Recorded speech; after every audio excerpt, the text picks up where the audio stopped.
here. I don't care either way though. Okay. Yeah, cool. So crypto 2. I hope you guys went to crypto 1.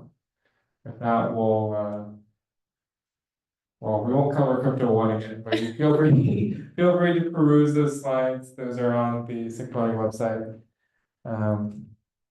So yeah, we'll talk about here's the meeting flag. Give you guys a second to enter that in. But today we'll be talking about some number theory stuff, modular arithmetic, and then going more depth into RSA, which I know is briefly mentioned in crypto 1. So yeah, you guys a second, type in the meeting flag. How does the mic work? What's your question? How does the mic? You said there's a mic in the bag, right? These days we mostly use the camera mic. There is a mic, but like we use it, I think our sophomore year, and then we're like, Okay. so you're chilling.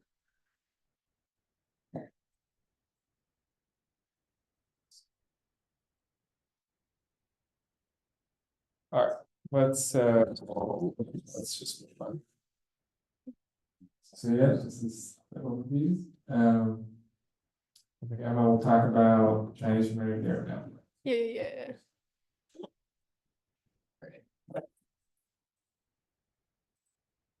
All right, so I believe last meeting we talked a little bit about modular arithmetic. If you've already taken 173, you're definitely familiar with modular arithmetic. It's okay if you're rusty on it, I get it. But it's basically remainder division if you're just talking like traditional mod. If you need a refresher on that, and I'm going to demonstrate a little bit how information is lost when finding values for mod n and what we can basically what that implies. So suppose I ask you to find 4 times 4 mod 3. Okay, so it's cool if it doesn't come to you immediately, but if you're like pretty strong with modular arithmetic, you'll probably have gotten 1. Very cool. Now let's say that I tell you that x is equivalent to 1 mod 3, and then I ask you to find x divided by 4. That's going to be a little bit harder. And so alternatively, let's say that I ask you for 4 times 4 mod 20. And okay, so if you know modular arithmetic, you probably are sort of familiar with, okay, that's going to be 16. It's just going to be itself because 20 is larger than 16. Very cool. And then let's go back and say that x is equivalent to 16 mod 20. And then we're going to try to find x divided by 4 again. That is going to be a little bit easier to do because 20 is a much larger number. So why am I talking about all this? Why do I care? That might be what you're asking yourself right now. And that's because we're going to get into Chinese remainder theorem. And so very long time ago, like in the 3rd century or something, in these very old ancient Chinese textbooks, they were already talking about math. They're already talking about this stuff. Good for them. So just as an example, let's say that we're trying to find x, and we know that x is less than 105, and it's a positive number. So let's say we're given these 3 equivalences. So x is equivalent to 2 mod 3, x is equivalent to 3 mod 5, and x is equivalent to 2 mod 7. So according to the Chinese remainder theorem, then x would be equivalent to 2 mod 3 times 5 times 7. And if you want to look really, if you're very interested in the math side of this and you want to dig deeper, I encourage you to look at the proof for that. If you're like, that's sus. For the sake of time, I'm just gonna hope you take my word for it. So if you want to like generalize that a little bit, that would look like this. So you have any number of x is equivalent to n mod p's. And assuming that these p's aren't sharing common factors, you have this unique solution for x mod p1 times p2, etc. And again, you're probably like, okay, cool, what does this have to do with security? Please stop. This is what this has to do with security. A lot of cryptographic systems use modular arithmetic, including Diffie-Hellman, including what we're going to be talking about next, RSA. And these are like used in the world right now. And so basically this implies that you need to be careful with what primes you're picking, because the hard problem associated with a lot of these cryptographic systems has to do with primes, whether it's factoring primes or discrete log. Like, it usually has something to do with prime numbers. So we need to be careful when we pick those primes. We can't just be like, oh, the prime's big enough. And you can, in some cases, if you have smooth primes, which are primes p such that p minus one has many small factors, you can use the Pollard-Hellman algorithm to attack those. And there's some real world attacks where that actually has happened. So that's like an actual concern people have. I believe that's pretty much all I have for Chinese remainder theorem. So next we're going to go into RSA and asymmetric encryption. Great. Well, thanks, Emma. Yeah, now I'm going to talk about Diffie-Hellman. Sure, if you're here, you've been in the club for a while, you've probably seen this picture a bunch of times from the Wikipedia. It's a good picture because it really shows visually what Diffie-Hellman is doing with these paint mixings. Now, in the context of cryptography, we're not actually mixing paint, right? We're mixing numbers, and the way we mix numbers is by multiplying, because this is on one of the later slides, but we'll talk about how it's hard to factor certain numbers. Well, by certain numbers, I just mean like big numbers, really big numbers, because there's a lot of different ways that they could be factored, and we really have no good way of doing that in a like, fast amount of time. So it just takes a long time to break apart a big number into smaller factors, and so we use that fact in a lot of the cryptographic schemes that we have. And Diffie-Hellman is something that's used to share keys. I mean, if you just look at the graphic there, you're basically adding these like secret colors. You think these are secret numbers, and then transporting the intermediates. And then what you get at the end is the combination of these secret colors, except the adversary can't can't guess what that is, because if they just combine the intermediate colors, the like orange and light blue on there, then they'll get too much yellow. All right, if you see that. It's true. Yeah, in terms of numbers, that doesn't really that works a little bit. It's different. not going to get you the same thing.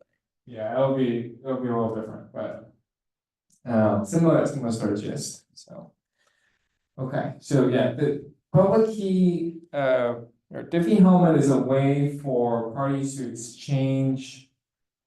establish a common secret key. All right. Now there's another way of going about these encryption schemes, which is through asymmetric encryption. Instead of establishing a common secret key, you can do this encryption asymmetrically. So you encrypt with one method and then decrypt with a different method. You encrypt by sending this like public key to everyone, and then they can do something with this public key on a message. I'm formulating this in vague terms right now because we'll talk about it more concretely with RSA. But they'll do something with this public key and the message to turn into encrypted form, such that only those who have the private key can decrypt it. And what RSA actually does is it's kind of cool with how it does this public and private key thing.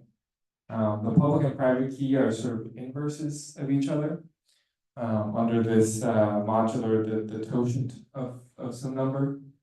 We'll see that in a second here, but this sort of inverse nature is what allows us to distribute 1/2 of the key. In a sense, the 1/2 of the key, which is the public key, and then being able to still decrypt with the private key. Yeah, if there's any questions on Zoom or in person, just shout them out, raise your hand, or a small group. We want you to ask questions. Yeah, we want you to ask questions. Okay. You guys falling asleep yet? All right, we'll be going over some basic number theory. So the first thing we'll talk about is the quotient in Euler's function. There's actually a small typo on this slide. Third bullet point. It looks like this is a times phi of n, but it should be actually a to the power of phi of n.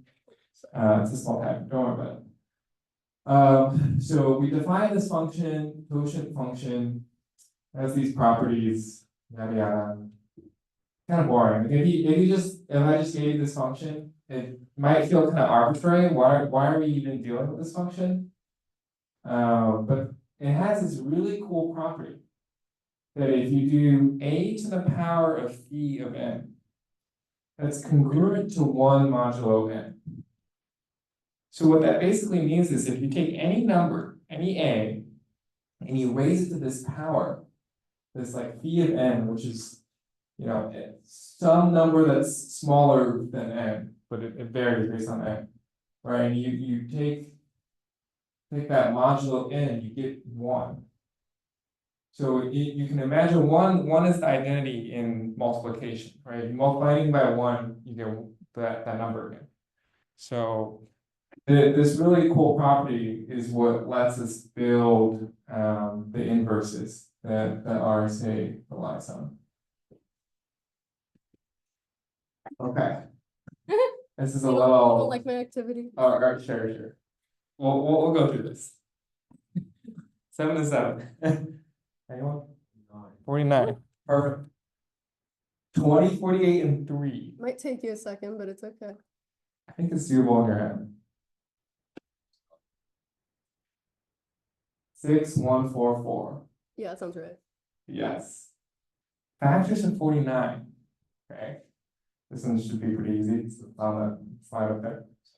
7, yeah, 7 and 7. Yeah. Oh, actually, yeah, also 1 and 49. Don't forget those. Yeah, but like Right. you get the gist. Yeah.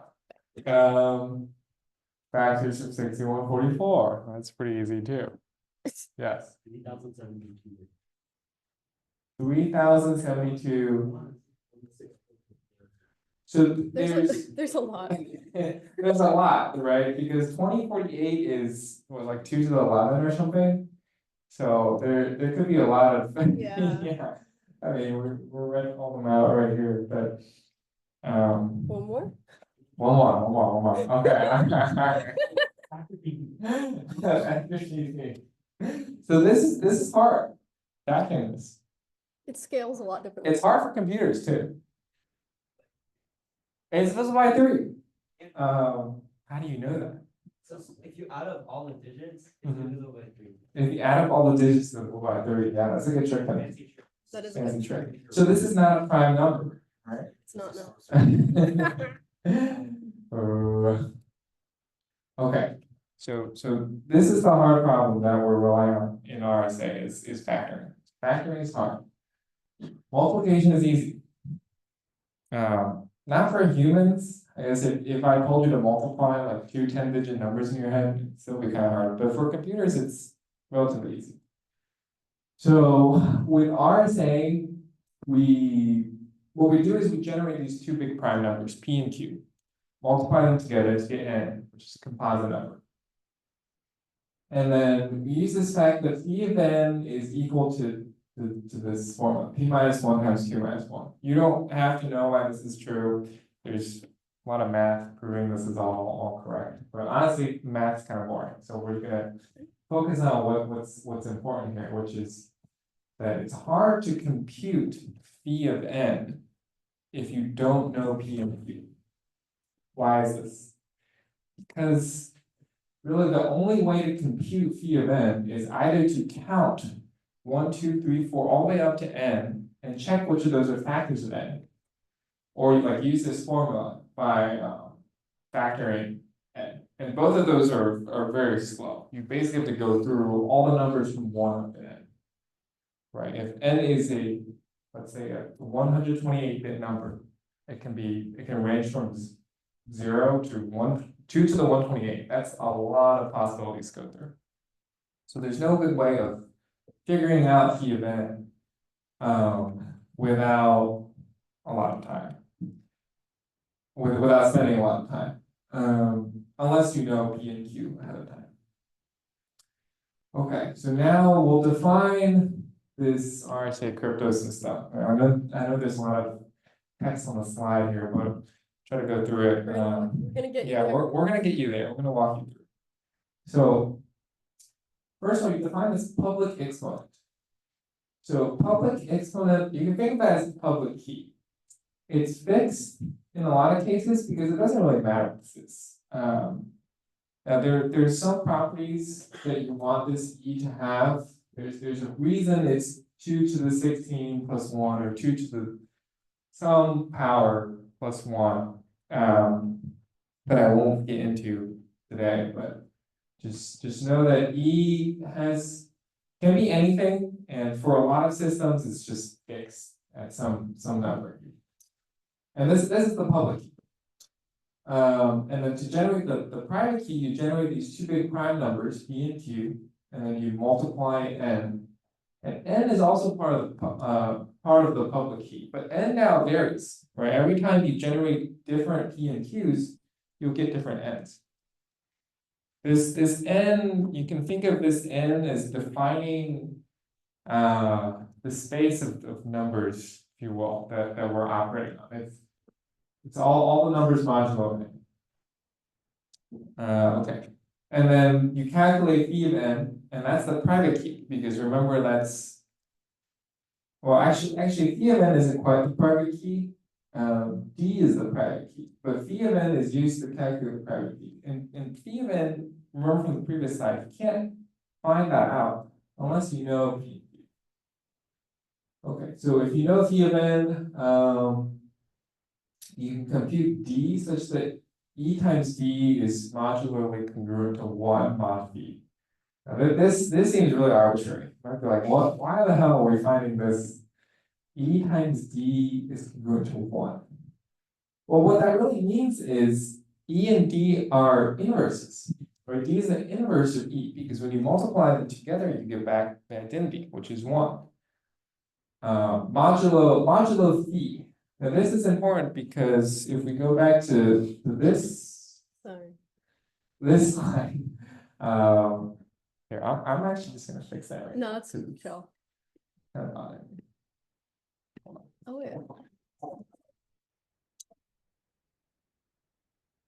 Oh. It was like that. No, I changed that on my phone, Oh, fair and I enough. didn't refresh on there. Okay, Goofy.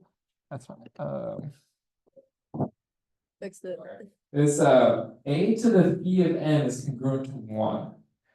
What this also means is that a to the power of anything that's we're gonna phrase this. A to the power of anything that's 1 modulo phi is also, or a to the power of anything that's 0 modulo phi is also 1. Because you have phi in this exponent, or phi of n in this exponent here. So that's why we want to find something that's inverse of E. So that this fourth bullet point here, E times D is modular congruent to 1 mod phi of n. So that fact will come in later, but so D is the private key now. We've calculated D with some way that only we can know, because we generated the primes privately, right? Those are never shared. In fact, the primes aren't even used at all. After you generate all this stuff, you just throw them away.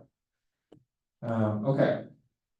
So how do you actually use these numbers? Well, you take a message, you convert it into a big number, and then you compute c to the, or sorry, m to the e. So your message and raise it to the power of the exponent.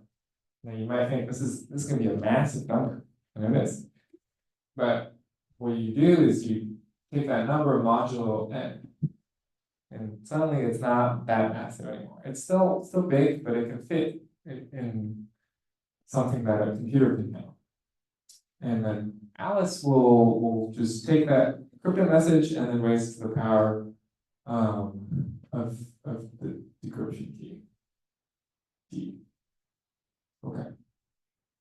Oh, one other point, I don't know if we mentioned this in the slides, but RSA is usually not used for arbitrary messages, just because it's kind of, you're working with these numbers here, and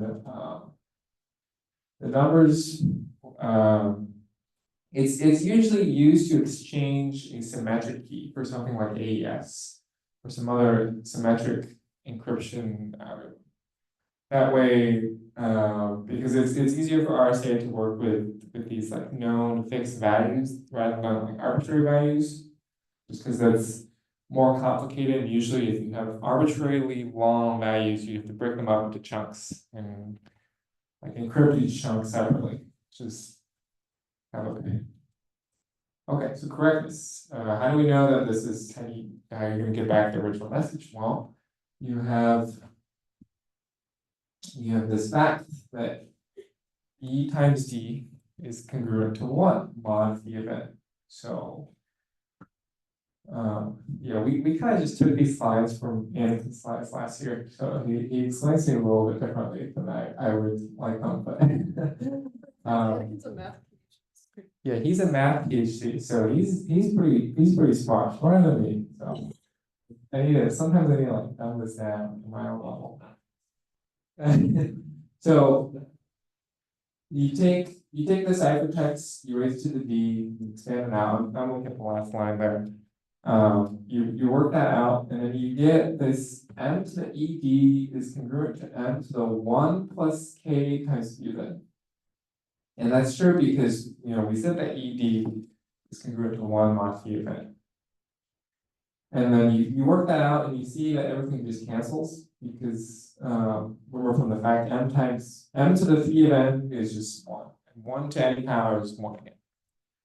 And intuitively, what you can think of this, the reasoning for this is because d is the inverse of e, when you multiply them together in the exponent, they should cancel out. But when they're multiplying in the exponent, they need to cancel out in this like ring of modulo phi of n. So not modulo n, modulo phi of n. And this is just the property of like we're doing multiplication in the exponents now, not in the base. So it's a little bit different. But this is really it. This is what makes RSA works, is the fact that you just multiply these numbers which are inverses to each other and it cancels out, and that you decrypt the message. All right.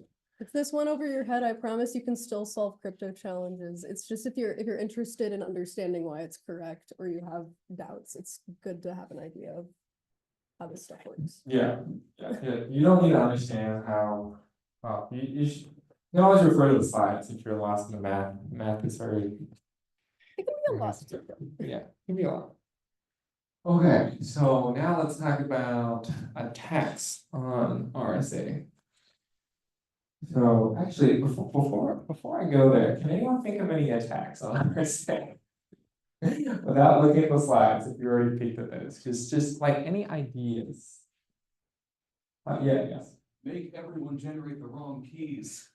Make everyone generate the wrong keys. That's a great point. If RSA relies on randomly generated prime numbers, and that's actually kind of hard. Like random numbers are already kind of hard to have truly random numbers that can't be guessed. And then on top of that, they have to be prime too.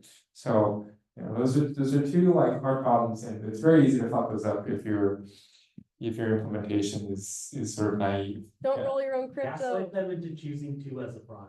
Choose 2 as a prime, yeah. Don't choose 2 as a prime. Choose decently sized prime, yes. Yes, there's quantum attacks on RSA, Shor's algorithm, which You can should talk to factor- George about that. You can talk to George if you're interested in quantum, yeah. I think brute force will be very efficient. Brute force will be efficient. Well, depends on the size of your inputs. Okay, well, more advanced tactic, but if you have enough of the private key already retrieved, you can run a copper attack. If you have enough of the private key retrieved, yeah, so if you have partial portions of the key, there's certain attacks that you can do. So it's not secure if there's some crypto systems where you leak part of the key, it doesn't really weaken it by that much, but with RSA, depending on the part of the key, you might just brute force the rest of it. Or use some clever number theory, yes. So Get 1,000 numbers and factor in. In fact, yes, get a ton of computers and factor them, or even better, use someone else's work who've already factored numbers. And there's huge repositories, FactorDB, database of factored numbers, and that's actually important for one of the challenges. So just know that if there's like a big number that you can't factor on your computer, but you feel like somebody can do it on some really big computer, it probably has already been factored. like it's feasible, but not on your machine. Yeah, if it's feasible, but not on your machine. I mean, or you can just like borrow some time from the supercomputer cluster here. Oh god. Okay. So attacks, small primes, brute force. Over that. Smooth primes. Chinese remainder here. We're so back. I promised it was relevant. I actually have no idea what this means, but just if it's smooth, you look at the Wikipedia definition, if you're like, yep, this prime is smooth. There's Chinese remainder definitely theorem. there's definitely consequences related to the Chinese remainder theorem that you can use. Yes. Do you have a question? Modular Comment? arithmetic. There's mods in there. Yeah. Yes. It's just that there's things you need to watch out for when you're generating your primes, and also when you're choosing the public exponent. Remember I talked about earlier that the E here has to be, there's certain constraints on E, and people have just figured this out over time. So just never roll your own crypto, but if you do, like stick to things that have been established somewhat. Large public N or small fee, Wiener's attack. So this is kind of interesting. If your N is super big and your message is kind of small, what you have is that the N never really comes into play, right? Because if your N is super big, the modular effect will never really kick in. Like you'll never get a wrap-around. Because what modular arithmetic is, if you go over, if things are mod 3, whatever. We kind of talked about this in like this Chinese remainder. Yes. 2 + 2, you have to like wrap around. But if N is super big, then that never really happens, and then you don't really. You can use certain facts about that to your advantage. So that's actually a good one to keep in mind. Or small fee. Small fee, remember fee here is used. Oh shit. It does that sometimes. Yeah, fee here is used to calculate the private key. So if fee is small, you might be able to just figure it out. All right, because one of the ways to figure out fee is to just like try different values of up to n. Okay, oracles. We should probably Yeah. explain what an oracle is. So an oracle, I'll explain what an oracle is. An oracle is some sort, you can think of it like a server. You ask it, hey, encrypt this message, and then it encrypts it for you. Decrypt this message, and it decrypts it for you. Because first of all, anyone can encrypt, right? With RSA, anyone can encrypt, but only those with a private key can decrypt. Now, in theory, if you gave someone an encrypted message and ask them to decrypt it, that should not reveal any information about about the keys. But in certain scenarios, it does. So now that these are very specific to the scenario, so I can't really speak too much generally. But just know an oracle is a server that you can ask to decrypt messages or encrypt if we're talking symmetric. Okay. And then Google's your best friend, and now ChatGPT is pretty good too. So Okay. ask all your Gen AI tools. Just be aware sometimes they'll just hallucinate things that don't make any sense. So if you feel like you're not going anywhere, you could also try asking a real human. SIGPwny helpers, yeah, we are better than Gen AI sometimes. Sometimes, just a little. Just a little, yeah. Okay. So this is like kind of trade-offs that you see sort of everywhere. Right, low cost, security, or performance. It's ubiquitous in many areas of computing, especially in cryptography though. So when you're looking at a crypto system, just keep that in mind. Maybe is it supposed to be low cost? Is it secure performance? What is your threat model? What's your threat model? You care. Do you care? Yeah. These are more diagrams that talk about different things in Cryptography is very large. Very cryptography. large field. Is huge. Yeah. Lots of things are branching off of it. I think that's the important part here. Yeah, I don't even know what this is. This is like such a random collection No, it's just of things. being big. Cryptography circle make the entire screen. It doesn't make a lot of sense. Now, the- origin non-repudiation, zero knowledge proofs, FA authentication, digital signatures, hash functions. How is hash function not? I think the idea is that all of this is related to cryptography, and cryptography can branch off in a lot of ways. Yeah. Like, So, okay, to review though, we've covered public key encryption, which is on the bottom right corner of this diagram. Yeah, if you're interested in the other parts of cryptography, like there's a lot of cryptography shenanigans, stay tuned because there's going to be a crypto 3, even possibly crypto 4. So a lot of interesting things. And zero knowledge proofs is one of the groundbreaking areas of research right now happening in cryptography. So, and also homogeneous encryption. That's also a really cool area, I think. Doing work on encrypted data, right? Because right now you have data that's encrypted, you can't really say anything about it. But if you can, for example, add or multiply or aggregate this data that's already encrypted, that has great implications for privacy and security. So. Okay, challenges. Crypto hack. Yep, Sam does crypto one. Just do this is a great resource. Point people here because it's way better than people could come up with. Sorry, well curated set of challenges. No, it's a really good repository of cryptography challenges. Mhm. It teaches you a lot about it, because cryptography is so huge, we can only cover so much. If you're interested in going into more things like this is a great place to go. Yes, yes. And there's challenges up on our CTFD as well. Okay, so next Thursday, Halloween. This is true. This is a fact. Actually, Halloween Tis the is next season. Thursday. Season. Are we running something on Halloween? We keep saying TBD. If enough people request it, we'll run something.